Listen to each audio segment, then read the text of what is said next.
Naam, mtazamaji, karibu sana, hapa ndo nyumbani. Kwanza nikupatie kisa kidogo cha jamaa mmoja mbaye kidogo akili yake kama ilikuwa si nzuri. Alikuwa katika mto, mtazamaji, ambao ulikuwa na maji kiasi, na watu wote walikuwa wanategemea mto ule kuweza kupata maji kwa manufaa mbalimbali. Wakati mmoja akiwa pale mtoni, walikuja halaiki ya watu wakazi wa kijiji kile na kutaka yale maji. Akaona haya maji ni kidogo na hawa watu ni wengi, nitafanyaje ili yawe yangu peke yangu? Akawaambia, ala, hamna habari? Wakamwambia, haijatangazwa. Bwana we, kuna gari la maziwa na mkate huko barabarani, linaganya pakiti na mikate ya maziwa. Watu wote wakaacha na maji kidogo ya mto, wakakimbia kwenda kuangalia nini, mkate na maziwa. Akaona mbona hawaji, wacha na mimi niwafate. Kumbe amewadanganya na wamekaa kule kwa muda mrefu. Kuna mazuri kule. Mtazamaji, Waswahili siku zote wasema fumbo mfumbie mjinga, mwerevu atalifumbua. Tukisoma tulikuwa tukitumia Mwakenya. Acha niangalie Mwakenya yangu iko wapi. Nimekwisha ipata Mwakenya. Karibu mtazamaji kwenye kipindi Sanaa ya Kiswahili, ikiwa leo ni Jumapili, nikiwa na wengi wa matumaini kwamba mtazamaji mahali popote ulipo ubuheri wa siha sawia nami hapa ndani ya studio. Hii leo ndege ya ramani au Sanaa ya Kiswahili imepaa kutoka jumba la matangazo nchini Kenya, ni Broadcasting House, barabara ya Harry Thuku, na kutua hadi eneo bunge la Westlands katika shule nzuri tu sana ya watoto wa mchanganyiko, aidha mabanati na maghulamu. Ni shule ama shule Rashidi shule ya upili ya Loresho. Mtazamaji, shule hii ya upili ya Loresho ilianzwa lini? Ilianzwa mnamo mwaka wa 2017, na credit au malipo yote au sifa zote zinaelekezwa kwa mbunge wa shule hii, Mheshimiwa Tim Wanyonyi.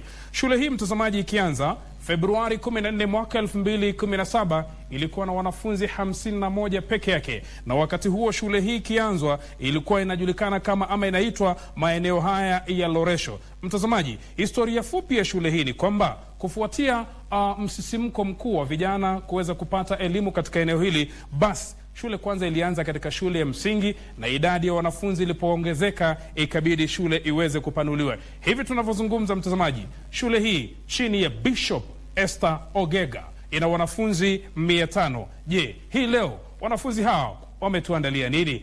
Mtazamaji, kwa nini tuandike na mate ilhali wino upo? Karibu sana kwenye kipindi Sanaa ya Kiswahili. Mimi ni mmoja tu wa marubani wa ndege hii. Jina langu daima dawamu litasalia kuwa Rashid Mwamkondo, lakini siko peke yangu. Pembezoni kushoto yupo na miliki helikopta zote za Kiswahili.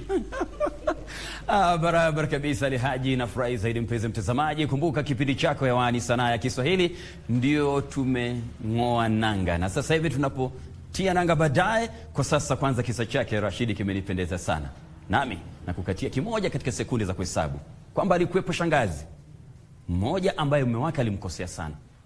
Baada ya kumkosea kwa muda, shangazi akaamua kumfundisha adabu. Kwanza kabisa alihakikisha amempelekea maji katika bafu inayopatikana pale nje ya nyumba. Kuna zile bafu ambapo wakati wote wamekaa pale nje wakitathmini, vipi nikioga nikirudi nitarudi namna gani. Baada ya mume wake kuingia kwenye bafu pale nje, basi mwanamke akamtazama. Baada ya kutia sabuni usoni, akaamua kuhama na nguo zake zote na tauli.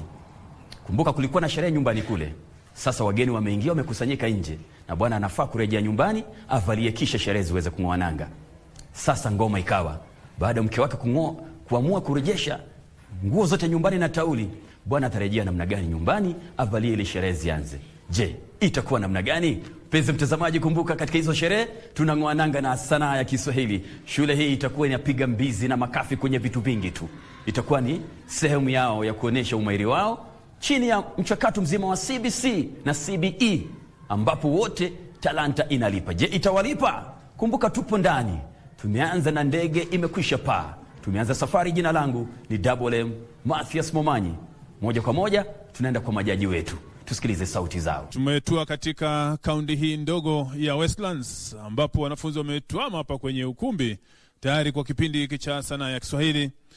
Mimi ni mmoja wa majaji, ambapo nitaweza kutathmini kazi ya wanafunzi namna watakavyojieleza katika kitengo cha fasihi na vilevile katika kitengo cha bunge la mwanafunzi na chamsha bongo. Jina langu ni Kechi Kombo, mwandishi wa vitabu vya shule ya JS yani junior school, vile vile katika senior school na shule za upili na shule za msingi.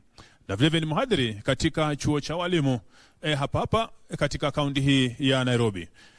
Na wingi wa matumaini kwamba wanafunzi watashiriki vizuri ili kufikia mwisho wa kipindi hiki sote tuwe tumeelimika na kuburudika. Wama usema pema usijapo pema, ukipema si pema tena. Nashukuru bingwa. Hujambo na karibu mtazamaji wetu wa siku ya leo. Karibu katika shule ya upili ya Loresho. Nafahamika kama Bwana Collins Wanjala, mwana idara wa idara ya Kiswahili katika shule ya upili ya Loresho. Kwa niaba ya Bi Phyllis ambaye ni mkuu wa idara, na wakaribisha katika shule hii. Nasema karibu Kiamboni, jihisi nyumbani. Kumbuka ni Sanaa ya Kiswahili mpenzi mtazamaji, kipindi ni chako, tunagota gogo, tusikilize mlio. Je, itakuwa namna gani? Ndio sasa basi tumeng'oa nanga, tutazame, tutulie nyumbani, tumwambie jirani, fungulia KBC Channel 1 upate siri. Usiondoke. Bila shaka mtazamaji, ufunguo wa kipindi hiki huwa ni wimbo wa taifa letu tukufu la Kenya na ule wa Jumuiya ya Afrika ya Mashariki, na aghalabu wakati mwingine kama pia kuna wimbo wa shule huwa tunaupokea kabla kuingia ndani ya kipindi. Lakini kwa sasa, kwa heshima na taadhima na risala zote za kipindi Sanaa ya Kiswahili, wanafunzi wa shule upili ya Loresho, niwapatie fursa utuimbie wimbo wa taifa. Karibuni. Mungu nguvu yetu, ilete baraka kwetu, haki iwe ngao na mlinzi, na tukae na undugu, amani na uhuru, raha tupate na ustawi. Mungu twaomba uilinde Jumuiya Afrika Mashariki, tuwezeshe kuishi kwa amani, tutimize na malengo yetu. Jumuiya yetu sote tuilinde, tuwajibike, tuimarike. Umoja wetu ni nguzo yetu, idumu jumuiya yetu.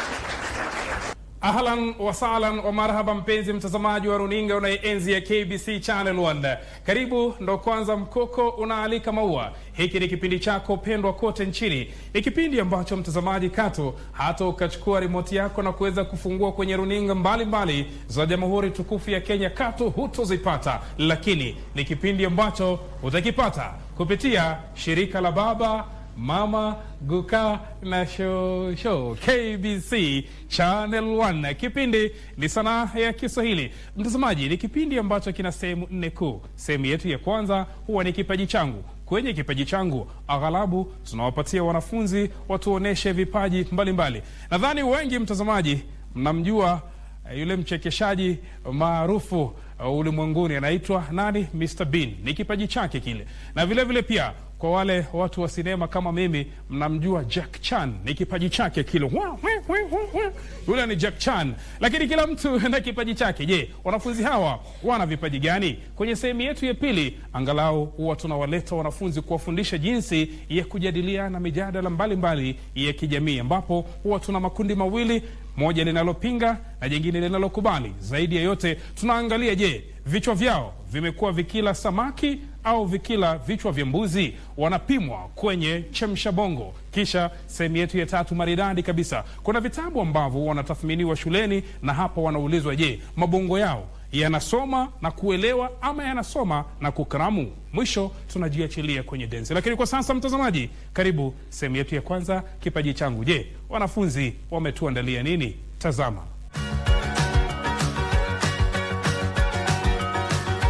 Mbele yenu ni mwanafunzi kutoka shule ya Loresho, tayari kuwakariria shairi lenye mada usiibe mtihani.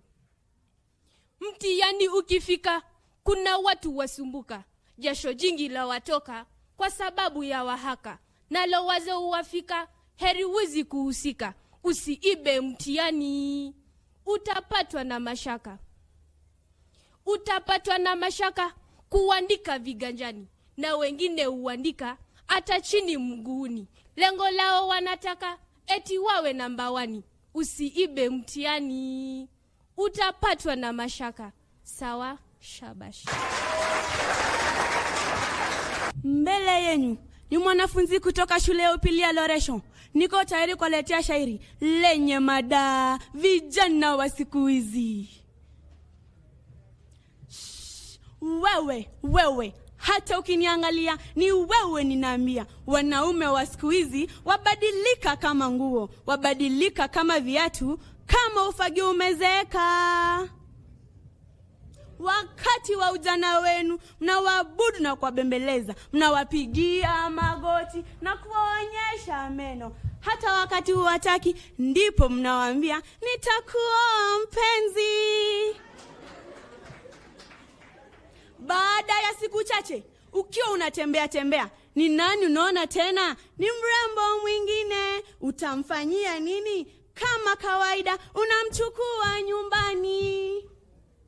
Nyumbani mwabadilika kama kinyonga torokai kifo. Unamuacha wa kwanza, unamwangalia wa pili. Endelea kutembea, ni utakutana na wenzako Jen, Maria na Maimuna. Unawauliza nitafanya nini? Endelea kutamba, ni utapata chawa. Wamekuingilia mwili wako. Sio kucheka ninacheka, nenda nyumbani fikirie. Maana gani kuoa? Sio dakta.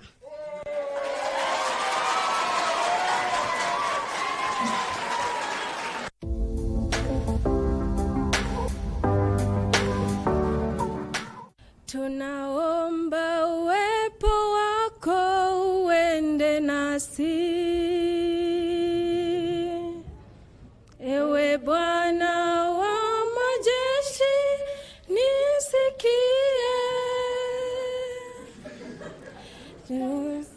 Kama uendi nasi, hatutaki kutoka hapa.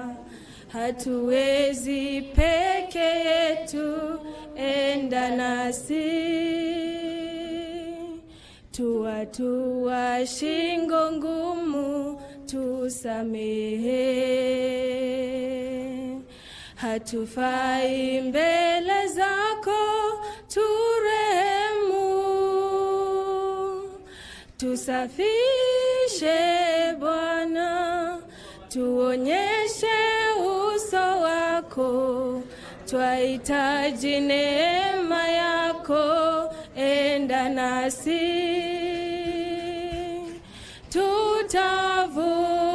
Tutavua mapambo yetu, vitu vyote vya thamani kwetu.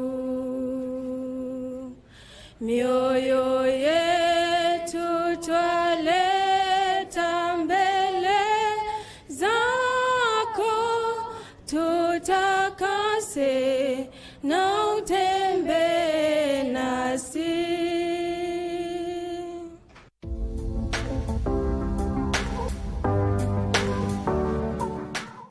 Ujambo, kwa majina ni Helen Karushi, niko kidato cha 4 na wakilisha Vitanzania.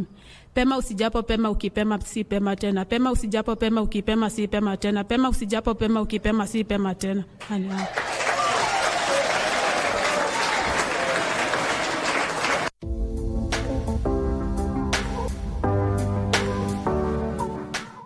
Mtazamaji, ni hayo tu kwa sasa, ikiwa ni sehemu yetu ya kwanza ya kipindi Sanaa ya Kiswahili. Lakini usiende mbali, mwenzangu Mathias Momanyi leo amevalia kama Pastor Pius Muiru anakuja hapa endeleze Sanaa ya Kiswahili. Hii ni KBC Channel 1, usipime. Makofi.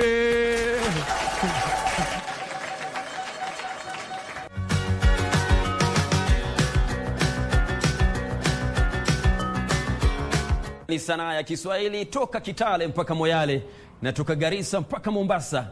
Hapa wanaitazama, wanaikubali bila tafadhali wala kibali. Hii ni Sanaa ya Kiswahili, tupo nao wabunge kwenye mjadala. Kumbuka ni bunge la mwanafunzi na wanafunzi wameketi na wabunge wameketi kitako. Tusikilize majina yao. Jina lako nani mdogo wangu? Kwa majina naitwa Paul. Paul nani? Paul Mutuku. Paul Mutuku kutoka kaunti ya Kitui. Asante sana. Mpige makofi. Asante sana nawe. Kwa majina naitwa White City Mideva. Asante sana Mideva kutoka kaunti ya Vihiga. Tumpige makofi mbunge. Nawe? Nami kwa majina ni Ellen Tembuli. Tembuli kutoka kaunti ya Machakos. Asante sana, tupige makofi. Naam. Kwa majina naitwa Ron Onzere. Onzere.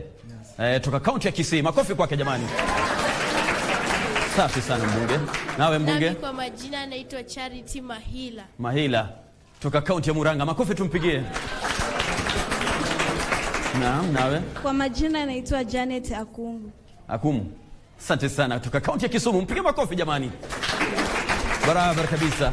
Kumbuka mtazamaji, leo tunazamia bunge la mwanafunzi, mada ambayo inavutia sana kwamba asilimia kubwa ya vijana ulimwenguni haina maadili.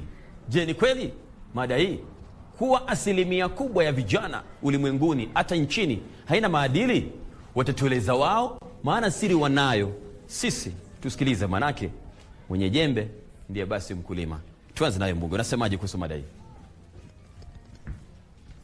Asante sana Bwana Spika kwa kunipatia fursa hii kuunga mkono mjadala wenye mada idadi kubwa ya vijana hapa nchini haina maadili.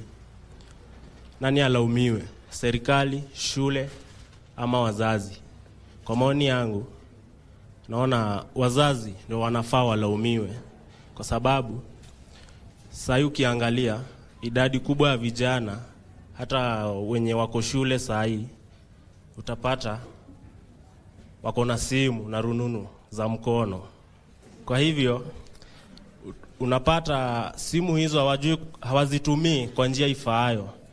Kwa mfano utapata kama venye teknolojia sahi imesambaa kila mahali, utapata vijana baada ya kuingia kwenye simu zao wanaenda kwa hizo simu zao, na kuna filamu huko hadi zenye hazivutii. Kwa mfano filamu za ngono. Kijana anapoona filamu kaa hizo anapotoka kimaadili na kiakili, na kama si wazazi kuwapatia hizo simu hawange potoka kimaadili na kiakili namna hiyo. Mtazamaji, ni muhimu wabunge wajikite kwenye swali. Je, asilimia kubwa ya vijana haina maadili? Je, ni kweli ama si kweli? Twende kwake mbunge tusikilize anasemaje. Asilimia kubwa ya vijana hawana maadili. Je, nani alaumiwe?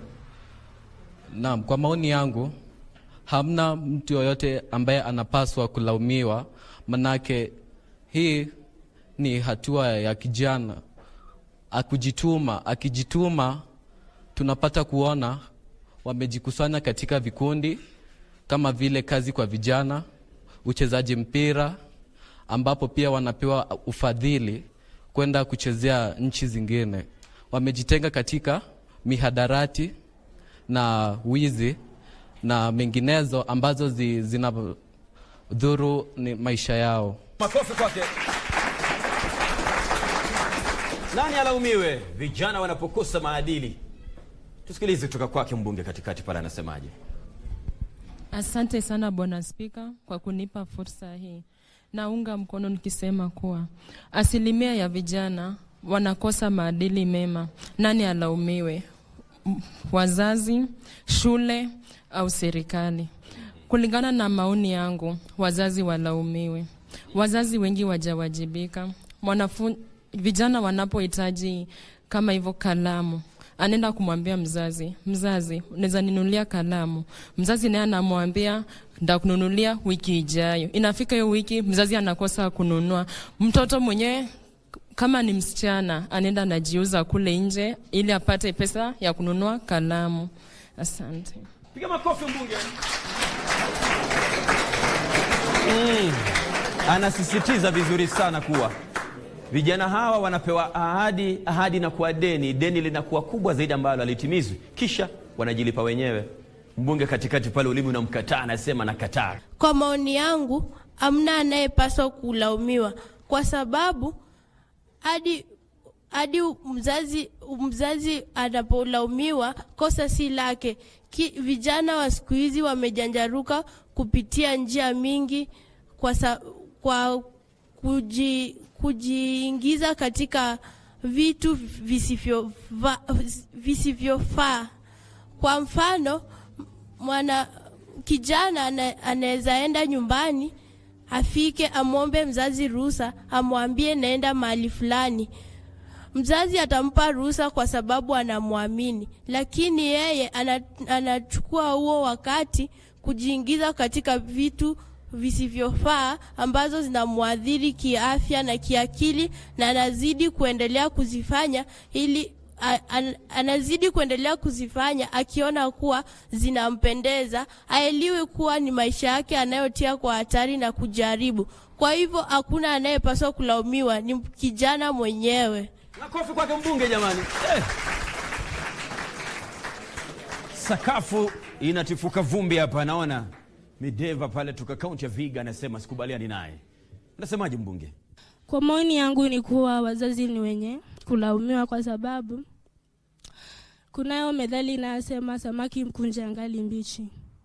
Unapomlea mwanako akiwa angali mdogo na maadili mema, atazidi kustawi kwa maadili hayo. Ni hayo tu.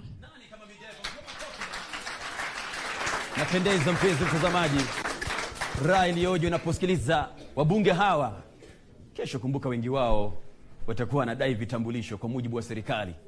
Je, hizi hoja watazitoa bungeni wakipata fursa? Unasemaje mbunge? Ningependa kupinga mjadala huu kwa kusema kuwa hakuna anayepaswa kulaumiwa, kwa sababu wazazi wengi wamejaribu kadri ya uwezo wao kupeleka watoto wao shuleni, ila wenyewe ndio wanajiharibia kwa kujiingiza kwa vikundi visivyofaa. Kimalizia hapa tunasema mmoja azungumze, hoja utetee. Je, ni kweli kwamba vijana asilimia kubwa wamepoteza maadili? Nani alaumiwe? Shule, wazazi, walimu? Nasemaje? Asante sana Bwana Spika kwa kunipa fursa hii. Naam. Ningependa kumpinga mwenzangu jinsi alivyosema kuwa vijana ndo wanafaa walaumiwe kwa kuwa wanajiunga na vikundi kule nje.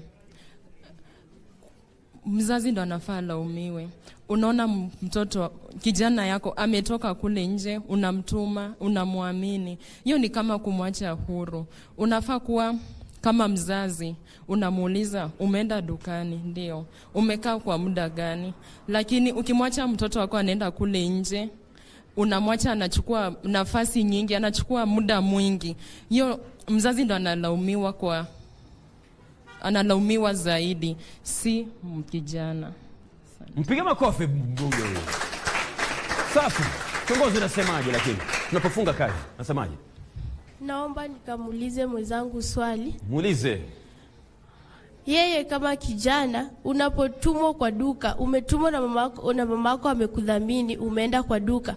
Wewe mwenyewe umeenda, umejiingiza, umepatana na wenzako, umefanya vitu visivyofaa, umechelewa kurudi nyumbani. Ukirudi umemdanganya mama yako, ulikuwa umepata, kwa mfano umetumwa kwa duka, unasema nilikuwa natafuta hiyo bidhaa yenye ulikuwa umenituma sijaipata. Anakuamini. Kesho yake pia atakuamini tu pia akutume. Jinsi ulivyofanya jana ndivyo tena bado utafanya. Utazidi kukua ukijua uongo ni kitu mzuri, na nikidanganya mzazi wangu ananiamini. Utazidi kufanya hizo vitu ambavyo unaenda kufanya, kisha unarudi nyumbani kumdanganya mzazi na anakuamini. Hivyo sasa utazidi kukua ukielewa kuwa vitu ambavyo mimi huwa nafanya ni vizuri. Na ukikuwa mkubwa unapata zimekuletea madhara, zimekuharibikia, unaanza kurudi nyumbani, mzazi umepatwa na magonjwa, mzazi anaanza kukutibisha. Hivyo nani alaumiwe? Si ni wewe mwenyewe uliyejipeleka katika hivyo vitu. Hakuna anayepaswa kulaumiwa kwa sababu wewe mwenyewe unajaribu mwenyewe ukijua unafanya vitu visivyofaa. Makofi umpigie jamani. Mtazamaji, kumbuka siku zote Mswahili anakuambia nani hafaidi? Mwana mkaidi hafaidi mpaka siku ya Idi. Itakuwa vipi kama mwana ni mkaidi? Itakuwa vipi kama umekuwa mpenda anasa? Anasa zitakunasa na umpenda raha, karaha itampata. Hii ni sanaa ya Kiswahili. Kumbuka sehemu ya bunge la mwanafunzi imezidi kuchacha. Tukirejea tutaingia kwenye chemsha bongo, tushuke kwenye maswali kwa wanafunzi. Tusikilize, je, wanapata kama wamenolewa? Je, kinolewacho upata? Kumbuka hii ni sanaa ya Kiswahili. Asante sana.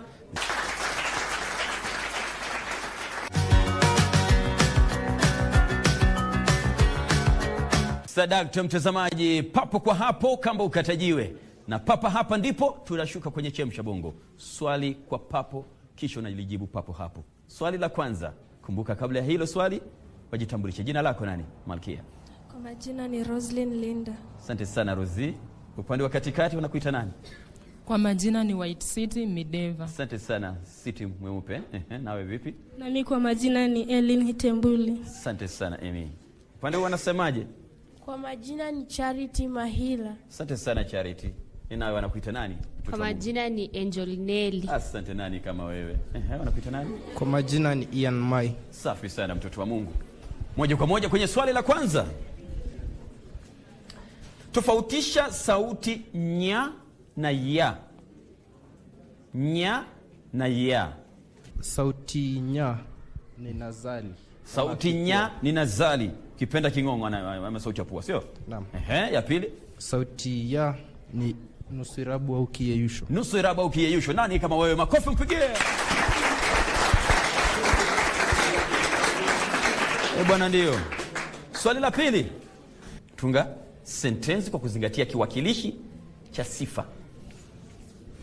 Hodari anaendesha ndege. Hodari anaendesha ndege. Makofi tumpigie. White City hakika.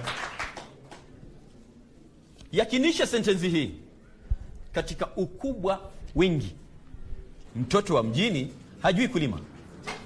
Tupate Mideva pale. Vitoto vya mijini Umenoa. Tupate Malkia mtoto wetu hapa Angel mwenyewe. Vijitoto vya mjini vinajua kulima. Naomba tutulie. Matoto ya majijini yanajua kulima. Swali nyingine. Kamilisha methali hii. Funika kombe.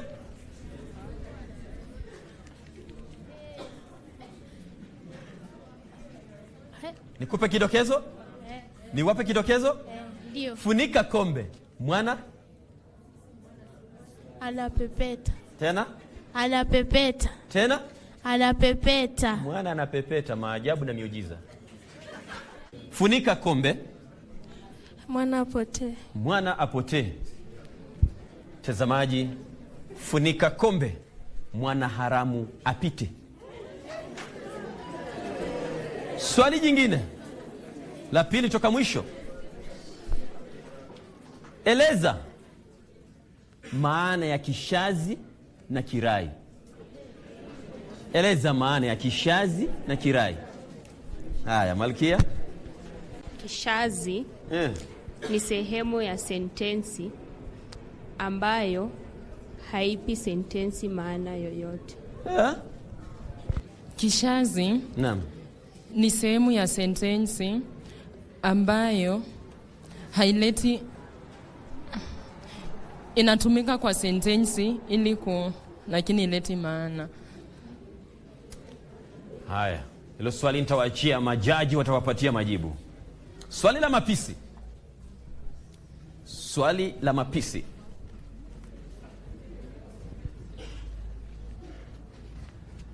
Kaunti nambari 10 nchini Kenya inaitwaje? Kaunti nambari 10 inaitwaje? Kaunti nambari 10 inaitwaje? Kisumu. Tena? Kisumu. Kisumu wewe. Kaunti nambari 10? Tharaka Nithi. Tharaka Nithi. Haya, twende kwa upande wa darasa. Upande wa darasa ni wale ambao wameketi, wanafunzi, watuambie.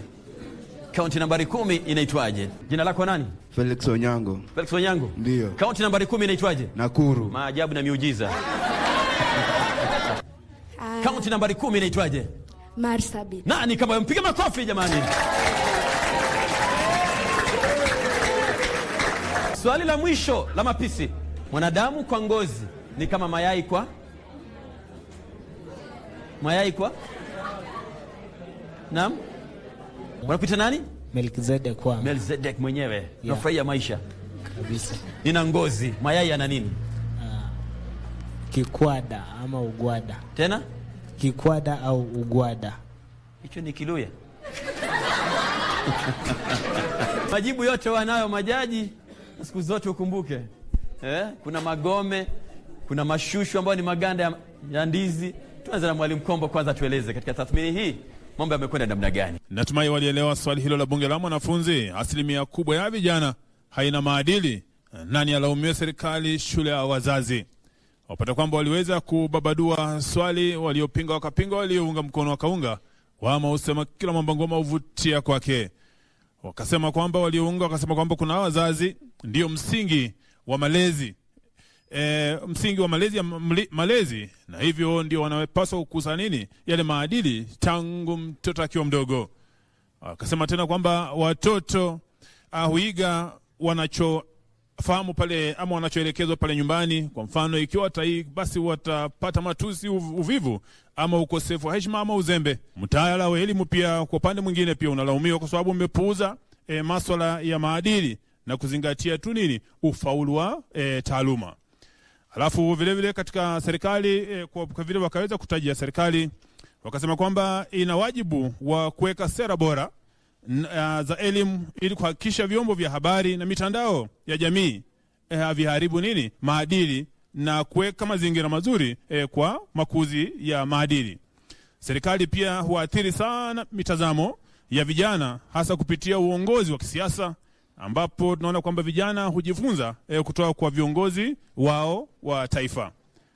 Na kwamba kuna kule harakati ya kukosekana kwa sera madhubuti za kukuza maadili, ajira duni na ufisadi wa wazazi kwa viongozi pia kuna wafanya wao kuchukua maadili hayo. Kwa mfano kupatapo kuwepo na ufisadi na kadhalika.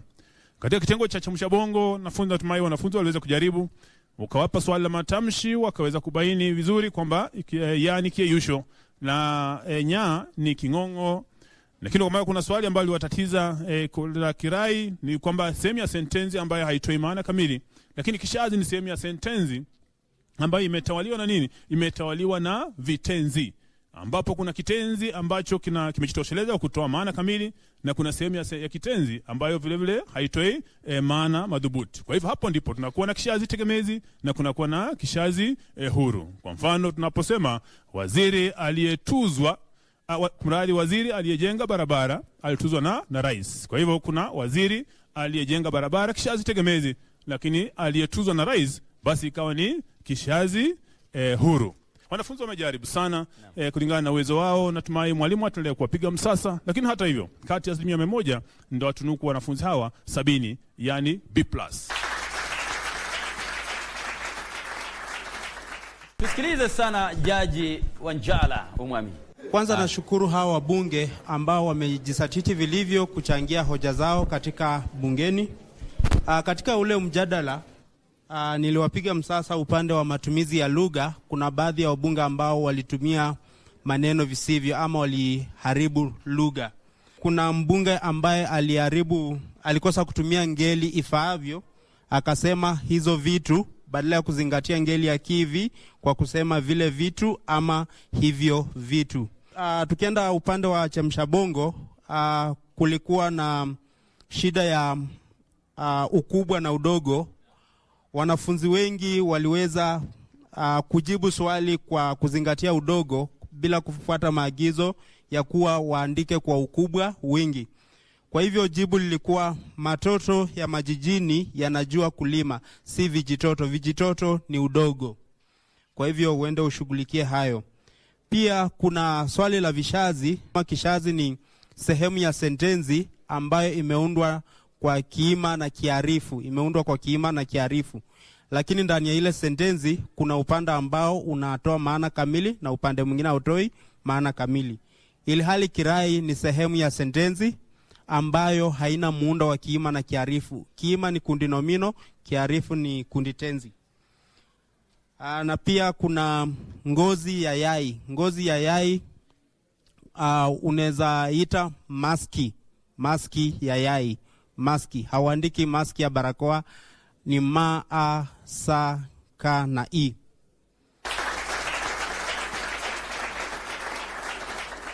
Swahili siku zote nakwambia, bwana nipe yai, bora usinipe kaka.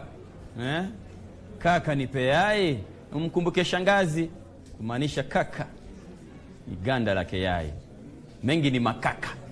Asante zaidi. Kumbuka, baada ya kusikiliza hayo na kupokea kauli safi toka kwa majaji wetu, mtazamaji, tunashuka ndani ya tathmini na uchambuzi wa vitabu na kuingia kwenye maswali ya fasihi.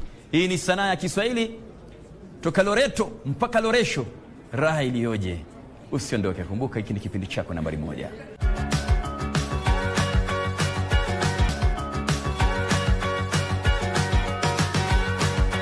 Gusto, kijana mdogo wa shule, hakurithi mali ya marehemu baba yake tu, bali pia amerithi tunguri zake. Lakini kumbuka, ameishi maisha ya dhiki, mashaka na mizingile. Hii ni baada ya mke wake kuuawa na kabaki na mtoto. Angemlea namna gani? Madaraka hana, mtoto ni wa kike. Baba amebaki baada ya mamake kuaga dunia. Dunia mashaka makubwa. Anaishi kumlea mtoto ili hali maarifa ana. Wazazi wake waliaga dunia. Hana atamshauri, atamtegemea nani? Sheria itamruhusu kukaa na mtoto huku akiwa ndiye mtegemewa? Hatimaye, baada ya kupambana na vitimbi na shaka la malimwengu, kisha anatimiza nia, anamlea mtoto wake ambaye anakuwa wakili kuja kumtetea babake wakati alikuwa na kesi ya kuhujumiwa na kunyang'anywa mali yake. Je, mtoto atamsaidia babake? Kitabu kizuri cha Mirathi na Mirathi ya Hatari, kazi aliyoandika Mung'ong'o Eliud, kazi safi zaidi. Wewe mchapishaji, pata fursa ulete kazi yako kwenye Sanaa ya Kiswahili KBC Channel 1. Tumtambue, tumdadavue na tumchambue Mswahili. Tumtambue mwandishi wako. Usiondoke.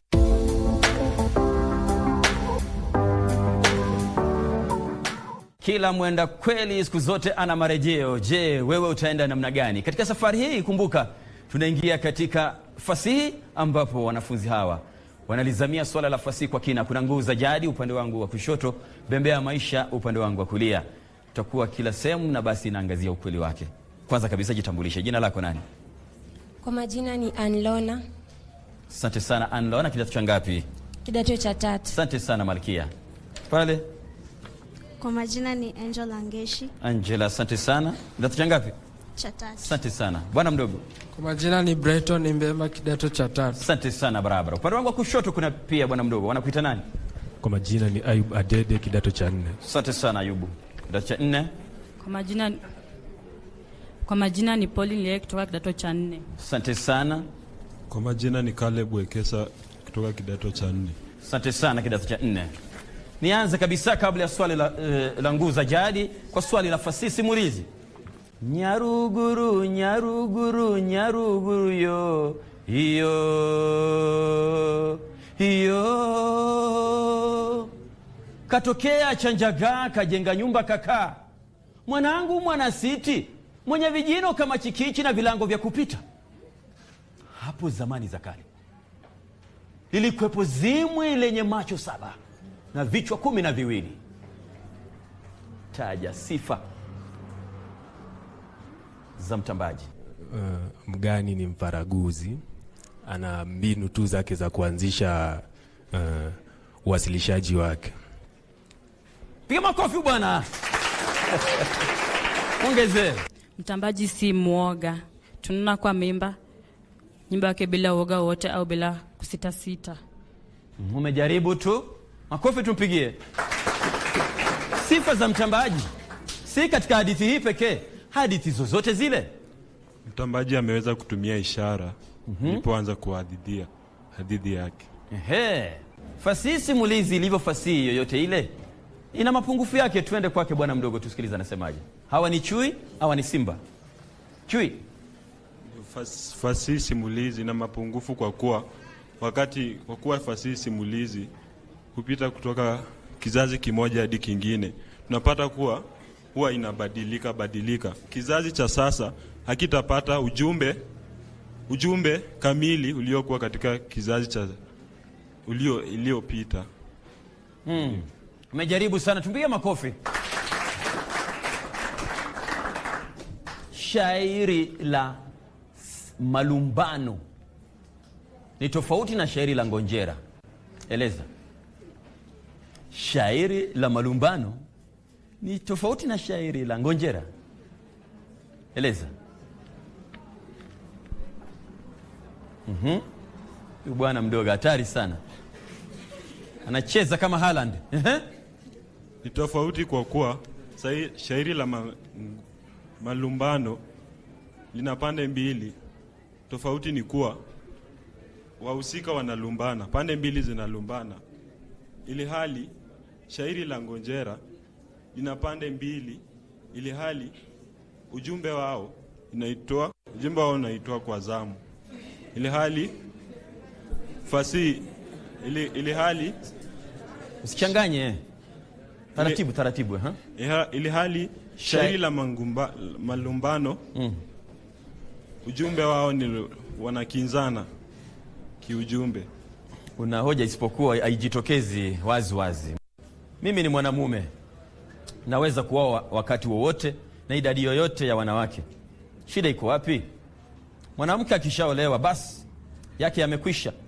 Weka dondoo hili katika muktadha wake. Maneno haya ni ya Mrima akimwambia Mangwasha wakiwa nyumbani kwao. Hii ni baada ya Mangwasha kumuuliza Mrima iwapo walipokuwa wanaongea na Sagilu alikuwa anataka kumtafutia mke mwingine. Eleza namna msemaji alivyo mtamaduni. Anamwambia Mangwasha kuwa hana mke mwingine na pia anaweza kuoa mke mwingine. Hii ina maana kuwa mila na tamaduni zao zinamruhusu kuoa mke mwingine. Hivyo basi ameifuata. Umejaribu sana. Eleza namna alivyo mbadhirifu. Mrima ni mbadhirifu kwa kuwa anashikilia kuwa Mangwasha hawezi akamkataza kuoa bibi mwingine. Mbadhirifu. Jamani, ubadhirifu. Ni mbadhirifu kwa sababu anasita kumjibu Mangwasha swali anapomuuliza kuwa ana bibi mwingine. Bado. Ubadhirifu. Mbadhirifu vipi? Unajua maana mbadhirifu? Mbadhirifu. Nikupe kidokezo. Matumizi ya pesa.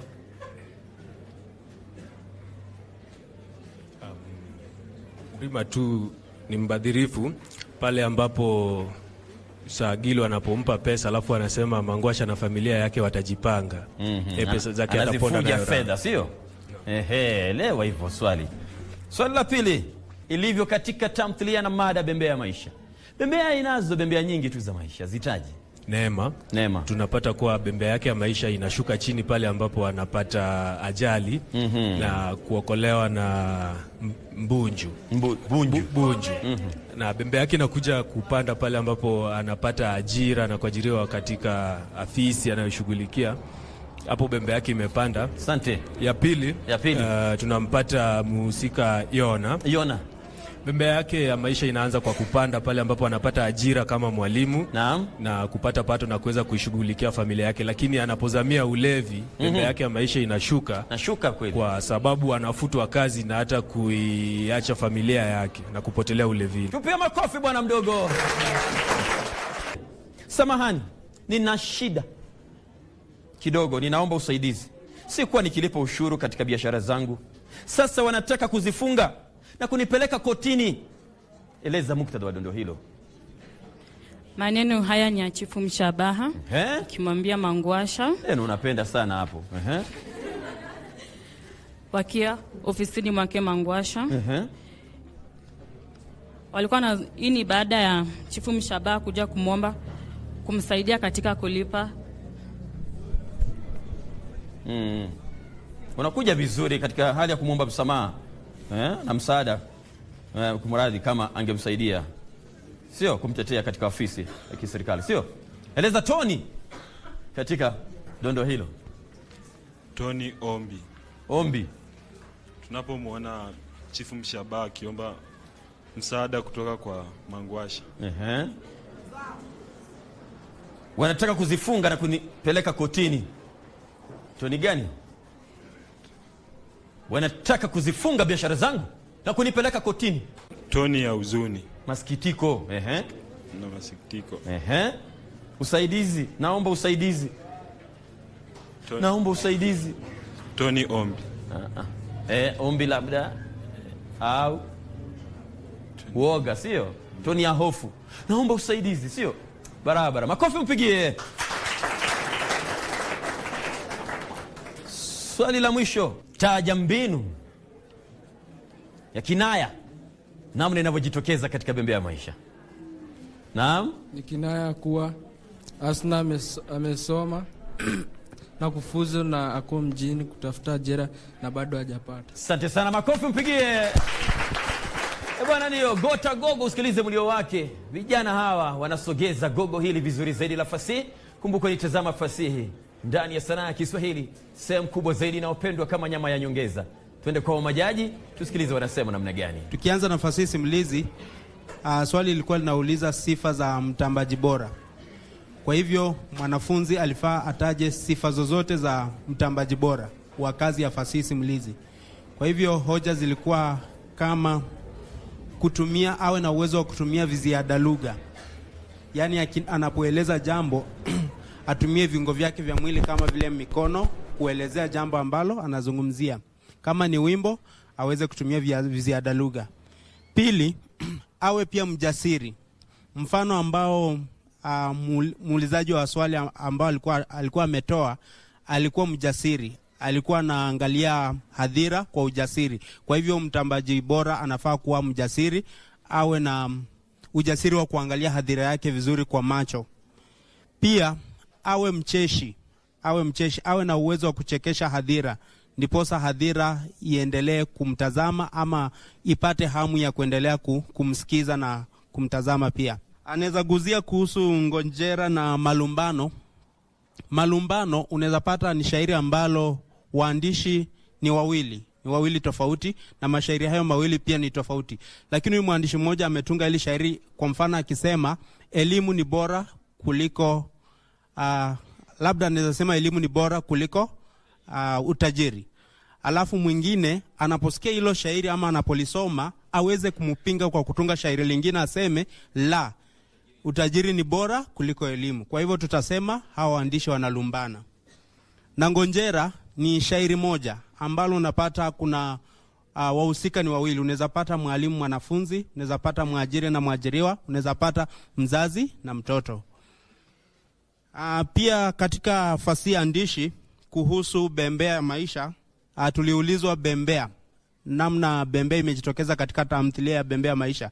Hapa mwanafunzi anafaa kueleza kwa mfano, kwa sababu bembea ni kile kifaa ambacho hutumika sana sana na watoto wa chekechea wakati wa kubarizi ama wakati wa michezo, na huwa bembea huwa inasonga juu alafu inarudi chini tena inasonga juu. Kwa hivyo maisha pia yako hivyo. Kwa hivyo inafaa ujikite kwenye tamthilia, ueleze ni wahusika wepi wamepitia maisha hayo, maisha ambayo yako na panda shuka. Asante, tusikize Bwana Kombo. Safi, Mathias Momanyi katika awamu hiyo ya kitengo cha fasihi. Na upata kwamba hakika walimu hawa wa Bishop Esther Ongeka ambaye ndiye mwalimu mkuu hapa, alikuwa mwalimu wa zamani wa shule ya upili, mwalimu mkuu wa shule ya upili ya Ruai. Alafu kuna Collins Wanjala, Phyllis Mkami na Anet wanawakilisha idara ya Kiswahili. Upata kwamba wameandaa wanafunzi hawa katika kitengo hicho cha fasihi, yani katika Bembea ya Maisha na Nguza Jadi. Wenzangu natumai amekuzia kitengo cha fasihi na vile vile ushairi. Nami nitajikita kidogo, labda wanasiwama usema hamuna nyongeza mbovu katika kitengo cha mapungufu ya fasihi simulizi. Kwamba mapungufu moja wapo ambayo yanabainika ni kizazi cha sasa wapata kwamba kimejikita sana katika matumizi ya teknolojia, na wapata kwamba hawapati fursa ya kurejelea masuala haya ya fasihi ya fasihi simulizi. Vile vile hamna wazee kama zamani ambao wanaketi pale barazani na kuelekeza vijana mambo leo katika masuala ya kuadhiria, masuala ya fasihi. Vile vile waje siku hizi hawaishi kama zamani ambapo walikuwa naishi katika jamii. Hapana, siku hizi watu wanaishi katika vitengo mbalimbali. Upata kwamba wanaishi labda watu wawili ama watatu, lakini si kama zamani ambapo walikuwa naishi katika jamii moja. Kwa hivyo ilikuwa ni rahisi sana kuendeleza ile dhana ya fasihi. Vile vile tunapotazama kuna vizazi vya sasa vile vile kwamba vinaona mada hizi za fasihi simulizi kama mada ambazo zimepitwa na wakati. Kwa hivyo wana dhana moja ambapo wana mtazamo hasi. Vile vile tunapoangalia namna mambo yalivyo, sera za elimu vile vile zimebadilisha maneno, ambapo wapata kwamba elimu imechukua sehemu kubwa zaidi katika jamii, ambapo inatoa mtaala kamilifu. Lakini wapata kwamba imetoa tu fasihi katika mtaala wa kutahiniwa. Kwa hivyo wanaona kwamba sehemu hiyo ya kutahiniwa ndio iliyo bora zaidi kushinda sehemu ya kurejelea kitengo cha cha fasihi simulizi. Kwa hivyo wamejaribu bingwa, na kati ya 100% ndio tunuku 70 bado, yani alama ya ba. Nashukuru bingwa. Mpenzi mtazamaji, tukirudi mwenzangu Rashid Mohamed atakuwa anacheza na hawa. Viuno vitakuwa vinatikiswa kichikichi. Itakuwa namna gani? Itapendeza vipi? Je, itakuwa ni itapendeza kuliko ilivyo sasa hivi. Ni Sanaa ya Kiswahili, usicheze mbali.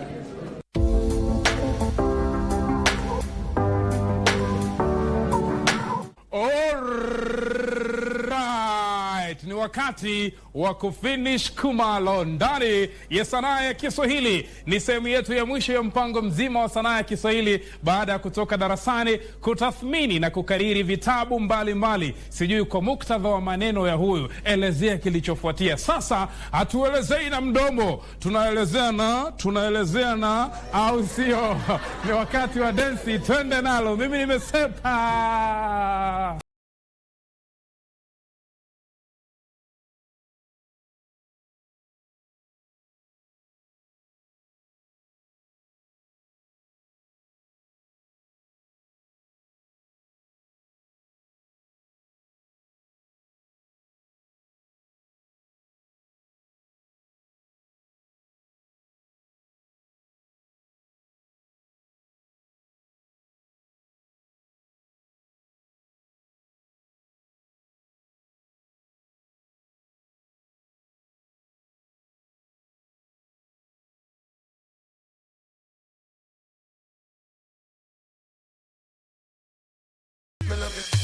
Me love the style, me love the way you whine, and you the on my mind, could you be a friend of mine? Cock up your foot like close up on the line, God, this I know the love song. Hey girl, we a fool, hey girl, we a fool, hey girl, we a fool, hey girl, we a fool, hey girl, we a fool, hey girl, we a fool. Like say me just get let out and jail. Your pussy a the liar, me body get pale. Cocky a go pour you like a wall nail. 2 shot of street vibes in a couple blue wheel. Blue wheel busting on me head like gun position. Fit a ride that the devil not feel. Yana, inhale and exhale. She say me cocky good if me a put it me a feel. Cock it up with the body where you get. Turn it front way, turn it from back. She say me beat up the pussy cat. Me say, baby, I know me do you dance. Show your pussy tight and your pussy fat. Show your pussy tight and your pussy fat. Show your pussy tight and your pussy fat. Show your pussy tight and your tight and your tight. I say you pump it up a unibet. I like me lace up me clocks on a set. Put your 2 foot on me shoulder, give it. While you play with me balls like 2 right in it. When you're gonna knock up your my girl, watch yourself. Cocky after shot, make your side go connect. Me body launch up in your belly like rocket. Every girl I feel I say, oh me body I take. Cock it body where you get. Turn it front, turn it from back. She say me beat up the pussy cat. Me say, baby, I know me do you dance. Pussy tight and your pussy fat. Show your pussy tight and sit tight fat. Show your pussy tight and your pussy fat. Show your pussy tight and sit tight and sit tight. Me love the style, me love the way you whine, and you the on my mind, could you be a friend of mine? Cock up your foot like close up on the line, God, this I know no love song. Hey girl, we a fuck, like me just get let down and jail. Your pussy die and me body get pale. Pour you like a wall nail. 2 shot of street vibes in a couple blue wheel. Asante sana mtazamaji, kumbuka waaganao ndio wapatanao na waondokao ndio wakutanao. Siku zote hapa ndipo tunasema kwamba halua inanoga tena sana wakati ambapo show inafika kileleni ama kileletani, hapo ndipo unaambiwa kwamba si upeo na wala si mwisho, ni mwanzo na uanza mwisho. Lakini kumbuka, dakika baada ya kusonga zaidi na sekunde kuzipisha dakika, na saa basi zikapishwa baada ya dakika kusonga, tumefika hatma ya kipindi chetu Sanaa ya Kiswahili. Lakini kumbuka mpenzi msikilizaji, tunasema shukrani jazila kwake Mwenyezi Mungu ambaye amekwisha hitimisha hili na kututendea. Vile vile tunamshukuru sana mwalimu mkuu Bi Esther Ogega ambaye amesababisha amefanya likatendeka, swala kuu ikiwa ni burudani, ikiwa basi hapa ni nyumbani. Ametuarifu kwamba tupo nyumbani kwa mapokezi yake, tunasema asante sana. Bila kusahau jopo la Kiswahili kukiwemo na mzee wa kazi Collins Wanjala, Papa Umwami, makofi wapigie jamaa. Bila kusahau kikosi cha mama zetu, akina mama zetu, walezi wetu, akiitwa pale Phyllis Mukami, mkuu wa jopo la Kiswahili. Makofi kwake jamani. Alafu yupo Eunice Njeri na binti dada mtoto katika Yesu aliyejaliwa kiuno, jina lake ni Aneti Malaki. Makofi kwake. Maisha raha tu. Raha inavyozidi kuwa raha, basi tunasema kwamba hapa hatutoki. Tukitoka tuulizwa tuenda wapi. Nasema asante sana na mwenzangu hapa Rashid, tumeona raha kuliko karaha. Na hivyo basi kama itabidi turejee, mgeni basi siku ya kwanza mpokee, siku ya pili basi umpe mzigo na karudi nao. Ni mzigo gani? Hilo nimekuachia wewe. Jina langu ni Double M Mathias Momanyi, mtu kwao. Usiondoke, kumbuka siku nyingine. Nasema bye bye.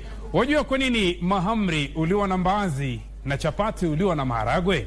Hadi Jumapili ijayo, jina langu naitwa Rashid Momkondo. Kwa herini. Heshima na simama, kujificha sikubali, nitamke hima hima, mambo yalo ya kweli.